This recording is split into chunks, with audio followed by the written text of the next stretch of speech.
Bismillahirrahmanirrahim. Assalamualaikum warahmatullahi wabarakatuh. Waalaikumsalam warahmatullahi wabarakatuh.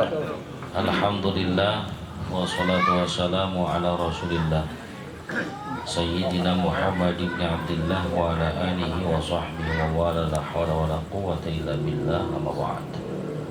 Yaqulullahu ta'ala fi kitabihil mubin wa huwa asdaqul qailin. A'udzu billahi minasyaitonir rajim. Yarfa'illahu alladziina aamanu minkum walladzina utul ilma darajat. Wa qala Nabi sallallahu alaihi wasallam, talabul ilmi fardhatun 'ala kulli muslim. Shadaqallahu maulana al-'azim wa shadaqa rasuluhul karim wa nahnu 'ala dzalika minasyahidin wa syakirin walhamdulillahi rabbil alamin.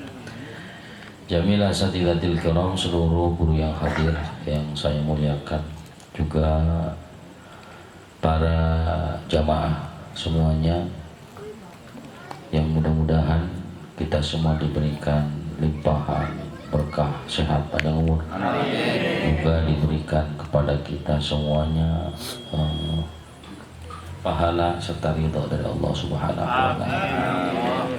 Tak lupa sahibil bait, Bapak Mengeman sekeluarga, mudah-mudahan pula diberikan berkah dari Allah Subhanahu wa taala. Amin amin ya Allah. Alhamdulillah, puji syukur karena kita masih diberikan banyak nikmat. Salawat salam semoga tercurah limpahkan kehadiran Nabi Sayyidina Muhammad SAW.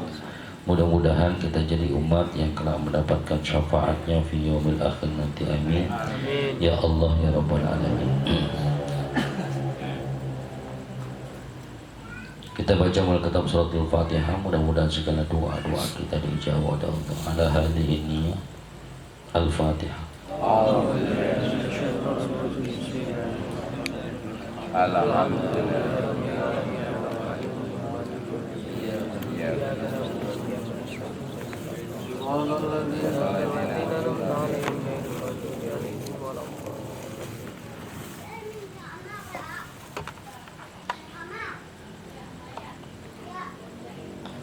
Bismillahirrahmanirrahim. Qala mu'allif rahimahullahu ta'ala wa nafa'ana bi ulumihi fid dharain amin. Qala rabbi shrah li sadri wa yassir li amri wa hlul 'uqdatam min lisani yafqahu qawli. Qalu subhanaka la ilma lana illa ma 'allamtana. Ma'asyiral hadirin yang dirahmati Allah Subhanahu wa taala. Kalau nggak salah ya, terakhir kita ngaji itu tentang apa? Jamaah.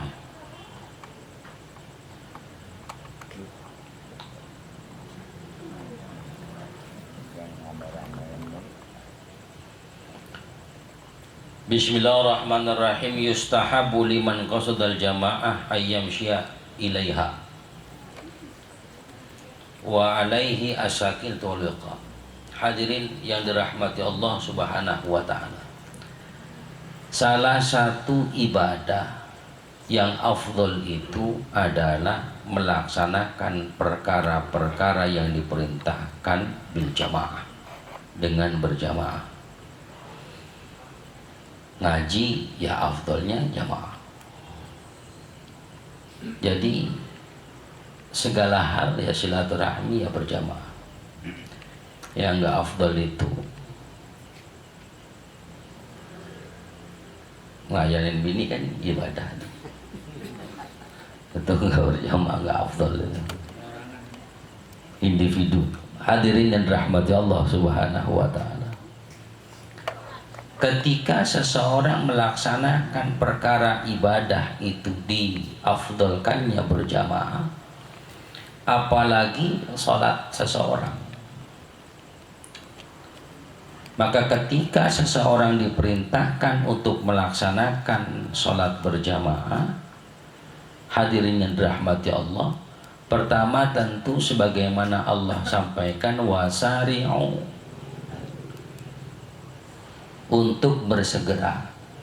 Ini pernah saya bahas sebelumnya bahwa beda segera itu dengan buru-buru, ya. Bahkan ketika seseorang melaksanakan sholat berjamaah, afdolnya dia berjalan kaki.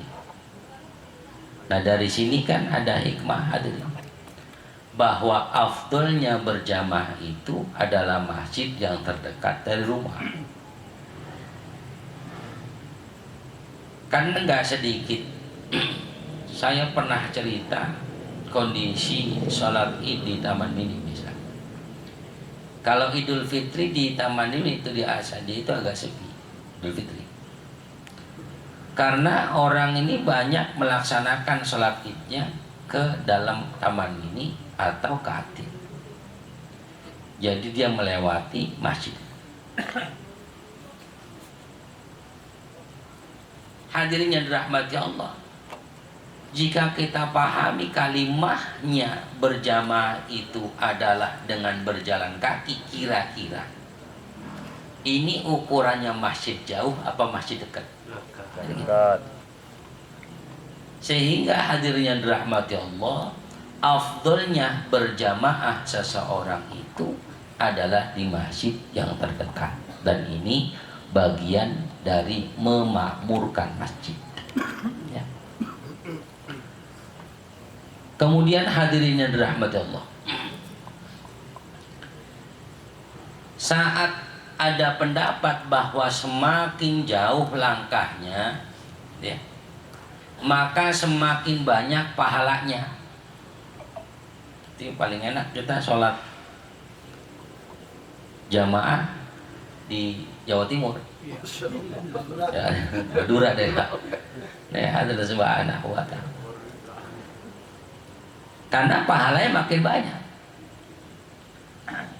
Tapi ini hadis Nabi Shallallahu Alaihi Wasallam tentang ketika seseorang makin jauh langkahnya itu semakin banyak pahalanya. Ini berlaku di masa Rasulullah, saat itu masjid satu-satunya, karena ada kondisi begini. Saat hari Jumat, hadirin, saat hari Jumat itu di waktu bersamaan juga adalah hari raya Idul Fitri atau Idul Adha. Ya. Kemudian ketika Idul Fitri dia melaksanakan sholat Id pagi harinya. Siang harinya kan dia habis sholat Id pulang. Ketika dia pulang pas sholat Jumat kudu balik lagi. Nah dulu karena memang masjid rada-rada jauh. Nah dasaran tadi udah sholat Id kan begitu. Akhirnya sholat Jumatnya enggak. Orang kita ada nggak yang gitu? Ada juga ya. Ada. Nah, udah sholat Id tadi ngapain lagi sholat Jumat? Ada anggapan bahwa kalau udah sholat Id di hari Jumat berarti sholat Jumatnya enggak. Hadirin, padahal sholat Idul Fitri hukumnya sunnah, sholat Jumat hukumnya Wajib. jadi beda hukum. Nah di masa lalu bisa jadi karena memang kondisinya yang jauh, hadirin rahmati Allah, maka boleh seseorang itu mengganti Jumatnya dengan zuhurnya kalau jauh. Kalau jauh. Tapi kata Nabi, kalau emang dia jauh kemudian mau melaksanakan sholat Jumat, berarti pahalanya pun lebih banyak. Itu muncul hadisnya. Ya. Jadi hadirin yang dirahmati Allah Subhanahu wa ta'ala. Jadi bukan kemudian hadis itu tentang semakin jauh sholatnya semakin banyak pahalanya itu kita menghidupkan masjid yang lebih jauh, tidak. Kecuali ada acara lain hal. Misalnya FS3G 3G. Atau misalnya apa lagi? Suling. Ya, kan ada yang orang suling ya. Subuh keliling aja sembahyang. Ya. Ini ada juga apa lagi? Kalau di zaman ini ada apa? Ya, ada apa? Di sini kalau Persima ya? Forum silaturahmi Majlis dan Musawarah. Nah itu kalau acara-acara yang demikian itu sebagai bagian dari min sya'airillah, syiar, maka boleh kita itu mensyiarkan satu tempat, ya, supaya masyarakat sekitar itu juga memakmurkan masjid yang sama. Orang akan berpikir, tuh orang jauh aja pada sholat di masjid itu, masa kita yang dekat enggak gitu. Yang benar mikirnya begitu. Yang kurang benar kan, tuh orang-orang udah banyak orang-orang dasaran kan gitu. Ya. Biar kita nggak ngisi ke orang lain, banyak yang ngisi kan gitu, itu kebanyakan kita. Ya. Yang dirahmati Allah Subhanahu wa taala. Hadirin yang dirahmati Allah Subhanahu wa taala. Dari berjalannya seseorang diperintah cepat iya, tapi diperintah buru-buru enggak. Karenanya ketika seseorang berjalan pun jangankan urusan ibadah, berjalan biasa saja ada etika. Jalan biasanya ada etika. Begitu pula ketika dia melaksanakan sholat berjamaah dengan berjalan kaki pun ada etikanya. Jangan sampai jalannya seseorang itu menunjukkan rasa malasnya. Kan ada orang ke masjid sambil apa? Lihat kalian itu ada ya. Ya. Kalau tembok dipegang-pegang. Itu ya, ada semua anak tendangin kaleng. Kalau aqua ditendang-tendang. Itu kan kelihatan malas ya itu. Nah ini ma'asyiral hadirin rahmati Allah, jangan sampai menunjukkan rasa itu. Jalannya tetap tegak. Ya, jadi menunjukkan bahwa dia semangat untuk ibadah, jangan lagak-lagak. Ya doang, jangan. Jadi kudu ada kesemangatan dalam ibadah. Hadir dulu aja di masa Nabi Shallallahu Alaihi Wasallam ketika perang fisabilillah itu kan saya pernah cerita tentang siwak yang harus digigit itu. Ya siwak digigit. Itu kok pakai siwak mana? Itu supaya musuh takut. Kayu aja dimakan. Bagaimana kita? Kemudian yang udah punya uban, ada yang uban? Belum. Banyak. Belum. Itu disuruh ngecat, disuruh cat ubannya untuk jihad fisabilillah, bukan untuk hal lain. Ini ya, ini dicat ramanya resep banget ngecat rambut, mau nongkrong di mana aja. Ya. Masih kelihatan muda. Ya, itu urusannya untuk perang supaya apa, musuh nganggapnya, anak muda semua. Gitu. Ya, ngangkat tombak kayak nyangkut. Ma'asyiral hadirin yang dirahmati Allah Subhanahu wa taala. Ini bagian dari cara kita beribadah. Saya sering kali sampaikan bahwa ibadah itu bukan hanya sekedar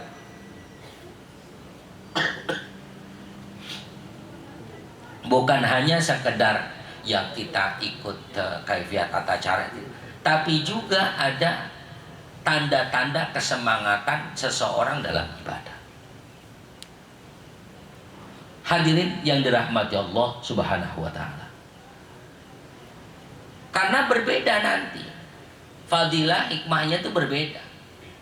Atau bahkan pahala yang Allah berikan berbeda antara orang yang semangat dengan orang yang tidak semangat, itu pahalanya berbeda. Ya. Orang yang semangat ibadahnya cenderung pahalanya Allah kasih banyak. Bahkan menunjukkan alamatul firah, senang dia. Ya, orang kalau senang itu pahala ditambahin sama Allah. Tapi kalau ibadah romanya enggak tapi senang, Allah Subhanahu wa taala, itu pahala pun bakal dikurangi. Lu ngaji rumah kesel amat Pak. Kan ada tuh orang ngaji rupanya kesel banget rumahnya. Allah Subhanahu wa taala. Apalagi gue di jam-jam sekian misalnya. Lama banget ngaji. Gitu ya Allah Subhanahu wa taala. Nah, hadirin yang dirahmati Allah Subhanahu wa taala. Kemudian hadirin yang dirahmati Allah, ketika seseorang kata Nabi, orang yang berjalan ke masjid untuk melaksanakan sholat berjamaah, saat tadi juga bukan hanya sekedar menunjukkan semangat, juga ada ketenangan di dalam jalannya. Jadi fokus, ibadahnya fokus. Kalau bisa, kalau dalam tasawuf bahkan begini, kita misalnya atau dalam thariqah, kita misalnya ke rumah guru. Sesampainya di rumah guru itu katakanlah dibayar atau dapat ijazah. Sesampainya di sana, selesai kita dapat ijazah atau baiat misalnya, maka itu nggak boleh mampir langsung pulang. Begitupun ada yang berpendapat ketika tujuan kita mau berbaiat atau mau mendapatkan ijazah, itu nggak boleh mampir ke sono sini, langsung ke tempat guru itu, guru tadi. Ya, ini ada subhanallah. Ini menunjukkan bahwa seseorang berarti ada kesungguhan di dalam keinginannya dekat dengan Allah. Begitu juga, makanya lihat orang yang selesai wudu, orang yang selesai wudu itu makruh dia berkata-kata. Jadi kalau udah wudu langsung dia melaksanakan sholat sunnah, menunggu sholat wajib dengan zikir dan sebagainya, qomat dia langsung melaksanakan sholat. Dari satu ibadah yang kita sudah niatkan, jangan sampai disela dengan hal-hal lain. Ma'asyiral hadirin yang dirahmati Allah Subhanahu wa taala. Maka dalam seluruh rukun-rukun fikih, wudu atau ibadah-ibadah yang lainnya, ada yang disebut dengan al-muwalah. Apa namanya, Pak? Al-muwalah. Terus menerus. Kalaupun jeda, nggak lama, nggak boleh. Wudu boleh jeda sebentar, tapi nggak boleh lama, harus muwalah terus menerus. Ya nyambung bahasanya.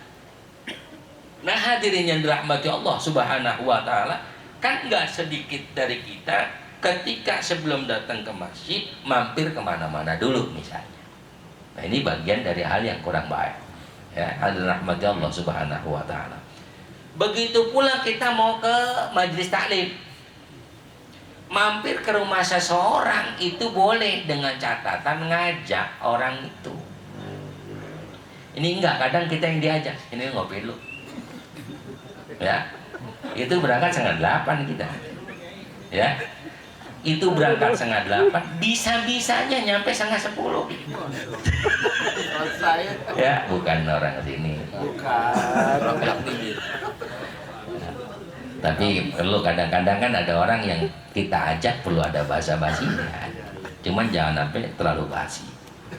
Bikin sakit perut. Ya, ini hadirin rahmati Allah Subhanahu wa taala.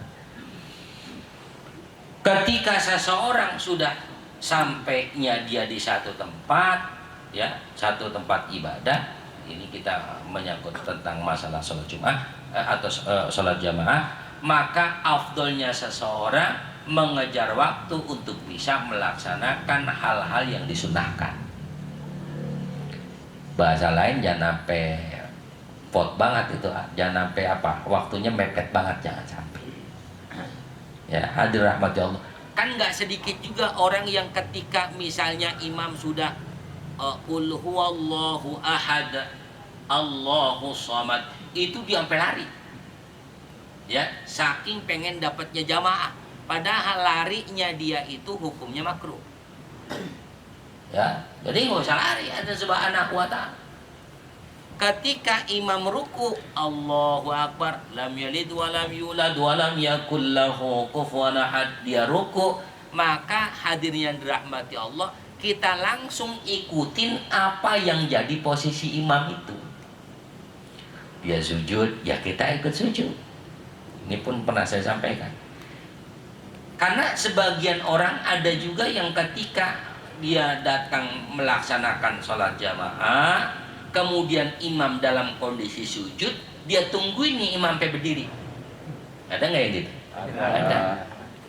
Lah pertanyaannya, kalau imam berdiri, kalau enggak sembahyang kita. Ya, sebab maka ketika dia dalam posisi apapun, kita langsung Allahu Akbar, langsung di posisi imam, ikutin imam. Begitu juga jangan sampai hadirin yang dirahmati Allah Subhanahu wa taala, ketika seseorang yang melaksanakan sholat berjamaah sesampainya dari masjid, ya, itu dia betul ikutin imam sujud. Ya, dia nyampe langsung sujud. Tapi belum takbiratul ihram. Ada nggak yang begitu? Ada juga tuh, ada subhanahu wa ta'ala. Dia langsung ikutin sujud. Pas imam bangun dia baru usolli. Mau ngapain? Baru usolli pas diri. Ini ada subhanahu wa ta'ala. Kenapa kudu ikut imam di saat posisi manapun imam? Di posisi kayak apapun imam kita ikutin. Sebab hadirnya dirahmati Allah. Meskipun kita nggak dapat 1 rakaat. Karena kalau udah ketemu sujud kan nggak dapat 1 rakaat. Atau ketemu tidak dapat. Tapi paling tidak kita dapat pahala sujudnya, kita dapat pahala tasbih dalam sujudnya, kita dapat pahala tumakninahnya. Lumayan. Ma'asyiral hadirin yang dirahmati Allah Subhanahu wa ta'ala. Juga ketika seseorang melaksanakan sholat berjamaah, hadirin kudu paham diri betul afdolnya membaca itu terdengar oleh telinganya sendiri. Tapi jangan kemudian bacaannya seseorang atau bacaan dia itu mengganggu orang di sebelahnya. Allah, halus. Dia itu jangan. Jadi jangan sampai ganggu kawan sebelahnya, jangan. Ya antar-antar kan bisa. Itu yang subhanahu wa ta'ala ya. Kemudian ma'asyiral hadirin, ketika imam belum kasih kode Allahu Akbar, enggak usah bergerak. Umumnya kita Allahu Akbar. Seringkali Allahu Akbarnya imam dibarengin dengan gerakan kita. Itu seringkali. Padahal ketika imam Allahu Akbar, baru kita bergerak Allahu Akbar. Barengin kita imam bukan nggak boleh, sah, hanya secara etika kurang baik. Mendahului imam, hadir rahmati Allah, nanti di akhirat siap-siap kepalanya diganti dengan kepala himar. Himar itu berarti bukan kuda, bukan keledai, bukan. Apa ya? Ya keledai himar ya. Ya pokoknya ceplitnya jeleknya pokoknya. Ya, Allah Subhanahu wa ta'ala. Kemudian di akhir yang tidak kalah sering terjadinya ya, ada makmum yang ketika imam sudah bangun dari sujudnya, di akhir sujud dia masih sujud aja. Model apa ini orang? Ya, subhanahu wa ta'ala. Boleh nggak? Boleh ya, tapi sendiri aja. Kalau sholat jamaah kan tadi dia yang bilang sendiri, ada an makmuman ngikut imam. Ketika imam bilang Allahu Akbar, itu komandonya hadis subhanahu wa ta'ala. Maka karenanya sunnah imam itu mengucapkan takbirnya dengan suara yang bisa terdengar oleh makmum. Gak boleh imam itu hanya terdengar untuk sendirinya ya ketika takbir. Nah, hadir rahmati Allah Subhanahu wa ta'ala, Allahu Akbar, bangun dari sujudnya, maka si makmum udah kelar belum bacaannya, dia kudu bangun dari sujudnya. Kalau dia lanjutkan sujudnya sementara si imam sudah bangun dari sujudnya, maka makruh sholatnya. Termasuk Al-Fatihahnya, hadirin. Kan ada imam yang bacaannya seneng dengan bacaan-bacaan pendek karena memang dia paham betul dengan kemauan makmum. Ya imam seneng lah pokoknya bacaan pendek karena tahu makmum pengennya yang cepat-cepat. Inna a'tainakal kautsar fasholli lirabbika wanhar inna syani'aka huwal abtar. Kalau ukuran kita baca Al-Fatihah cukup gak waktu itu? Enggak. Maka diri yang jadi makmum ini pun jangan maksain diri untuk selesai Al-Fatihah. Surat Al-Dhalin, ya jangan sampai.